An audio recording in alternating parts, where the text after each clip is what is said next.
As you may have noticed, I am a bit of a camera nerd, and I own and use many different types of cameras, different sensor sizes and all the rest of it, and I don't believe the perfect camera exists, so I just like exploring all of the fun features and quirks that these different cameras have to offer. Now, the reason I say the perfect camera doesn't exist is because perfect, the nature of perfect is subjective.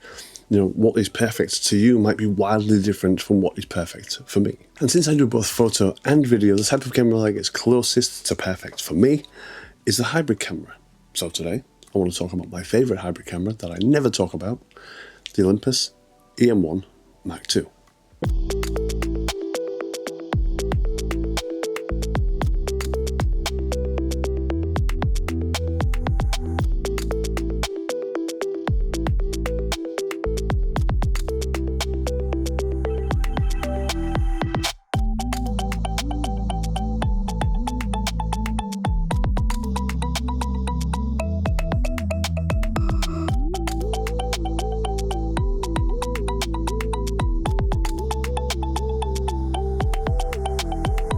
So why the Mark II? There's the Mark III, there's the EM1X, plus the OM1 and the OM1 Mark II now, I believe.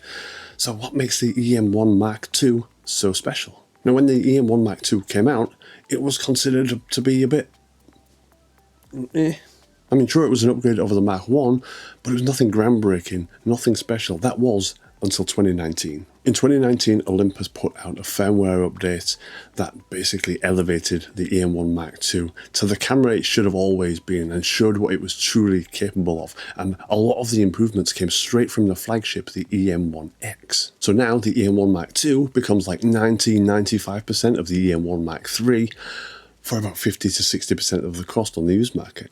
Now, when I say 90 to 95% of the camera, that's on paper in terms of features. In the real world, with all of the stuff that really matters to me, it's the exact same thing. It has the same 20 megapixel sensor, the same EVF and screen, the same 4K 237 megabit codec for video. It has the same 121 point focusing system. It has the same burst rate. It has the same battery. It is, for all intents and purposes, the same body, with there only being a 2mm difference in depth and a 6-gram difference in weight. So everything extra you're getting in the Mark III is quality of life fluff and nothing that I need. And at about £400 used, the EM1 Mark II, in my opinion, represents probably one of the best value for money cameras you can get right now. Now, I've used this camera for everything from street to portrait to astrophotography, and I have never once found it lacking.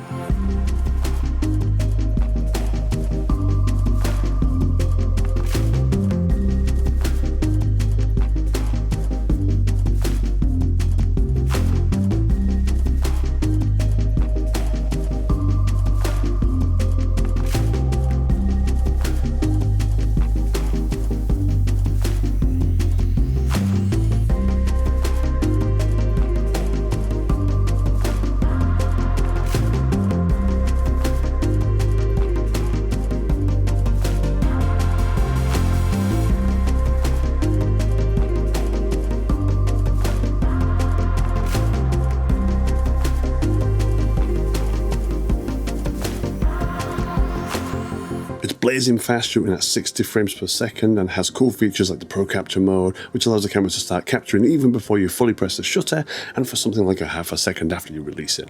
It has arguably the best IBIS in any system apart from Panasonic, which is pretty much on par based on what I've seen in the cameras I own. It also has great features like in-camera focus stacking, live composite modes, etc, etc. There's a lot. I'm not going to list them all because this video would go on for hours. When it came to buying the EM1 Mark II for me, it was an easy choice after learning about that version 3 update. Now, with the EM1 Mark III being kind of pointless after this update for me, it was down to the EM1 Mark II, the EM1X, or at the time, the OM1. Now, I didn't consider the EM5 or OM5 style bodies because I've already got the EM10 Mark II, and I wanted something with a bit more of a robust body and a nice grip.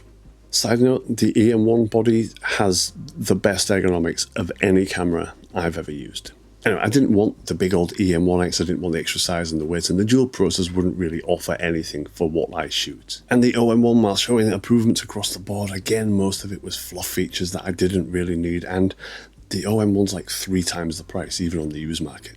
Now, a comparable camera in about the same price range is the Lumix G9, but it's no secret how bad the autofocus is on Lumix cameras in video, so the EM1 is absolutely solid in that regard. Needless to say, I really like the EM1 Mark II, and it's a camera that I would easily recommend to anybody who wants a very capable hybrid camera. Now, of course, there will be the full-frame fanboys who are like, oh, but it's Micro Four Thirds, bad in the dark, and dynamic range, and all of the other regurgitated nonsense they like to shout about. But the reality of it is, full frame, full frame, full frame. I use them all. I see maybe a 1 to 2 stop difference depending on the camera after 800 ISO.